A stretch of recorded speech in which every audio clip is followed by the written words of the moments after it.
Hey everyone, I am Sakshi Gupta and welcome to my YouTube channel. So in today's video, I am going to talk about how I scored 92% in class 10th board examination in last 1 month. I am sharing some tips that you should must follow so that you can score above 95% in your boards also.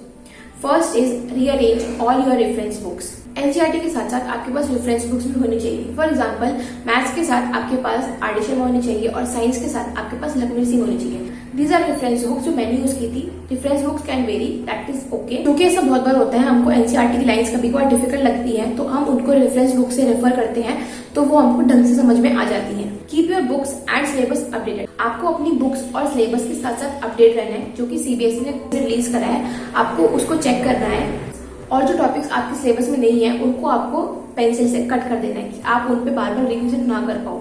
Third is make proper notes. आपको अपने notes बनाने हैं क्योंकि paper time में हमारे अपने खुद के नोट्स ही होते हैं जिनसे हम रैपिड रिवीजन कर पाते हैं, फटाफट रिवीजन कर पाते हैं, एक चैप्टर को बहुत ही जल्दी खत्म कर पाते हैं। क्योंकि जनरली ऐसा होता है कि हमको अपने नोट्स ज्यादा समझ में आते हैं इन कंपैरिजन टू हमने किसी दोस्त के नोट्स मांग लिए या फिर हमने किसी और नोट्स मांगे। अगर हमारे पास नोट्स नहीं है, हमारे पास टाइम कम है तो हम ले सकते हैं, ऑफकोर्स कोई प्रॉब्लम नहीं है। पर अगर अभी आपके पास टाइम है तो try to make your own notes. Whether you can make your notes from reference books also और you can make from class notes. Fourth is learn all formulae. हमको हमारे सारे चैप्टर्स के फॉर्मूला ढंग से याद करने हैं। बेटर रहेगा कि आप एक फॉर्मूला शीट प्रिपेयर करो हर चैप्टर की, क्योंकि क्वेश्चन करते टाइम हमको फॉर्मूलाज याद आना बहुत ज्यादा इंपॉर्टेंट होता है। Fifth is give more time to weaker subject. आपको अपना ज्यादा टाइम वीक सब्जेक्ट को देना है इन कंपैरिजन टू आप अपने स्ट्रॉन्ग सब्जेक्ट को ज्यादा टाइम देते हो। और ये वीक सब्जेक्ट भी वेरी करता है पर्सन टू पर्सन। जैसे आपके फ्रेंड का एग्जांपल लेते हैं, आपके फ्रेंड का वीक सब्जेक्ट साइंस है तो जरूरी नहीं कि आपका वीक सब्जेक्ट भी साइंस हो। आपको अपना वीक सब्जेक्ट आइडेंटिफाई करना है और उस पर ज्यादा ध्यान देना है। ये आप आइडेंटिफाई कैसे करेंगे? सिंपल है, आप अपने मार्क्स देखेंगे अपने प्रीवियस टेस्ट के और जिसमें आपको सबसे ज्यादा कम मार्क्स मिल रखे होंगे वही आपका वीक सब्जेक्ट होगा। तो आपको उस पर ज्यादा ध्यान देना है और ये ट्राई करना है कि अगले टेस्ट में मेरे सबसे ज्यादा हाईएस्ट मार्क्स उसी वीक सब्जेक्ट में आए। Six is give more time to chapters of higher weightage.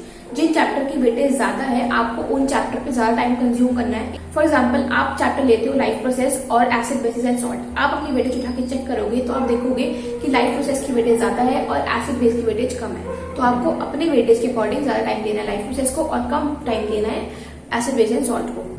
अब ये वेटेज आप चेक कर सकते हो प्रीवियस ईयर क्वेश्चन से।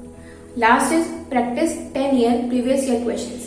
आपको प्रीवियस ईयर क्वेश्चंस पे पकड़ बना के रखनी है। आपको प्रीवियस ईयर क्वेश्चंस को एज अ ब्लूप्रिंट अपने ब्रेन में सेट करना है और आपको उन पे ज्यादा ध्यान देना है। स्पेशली 2 इयर्स के क्वेश्चन पेपर। 2 साल तक क्वेश्चन पेपर सेम रहता है और कभी कभार सेम क्वेश्चंस भी आ जाते हैं पेपर में उनके, तो आपको 2 साल के क्वेश्चन जरूर करके जाने हैं। आई होप आपको ये वीडियो अच्छा लगा हो and please give this a big thumbs up and share with your friends and thanks for watching.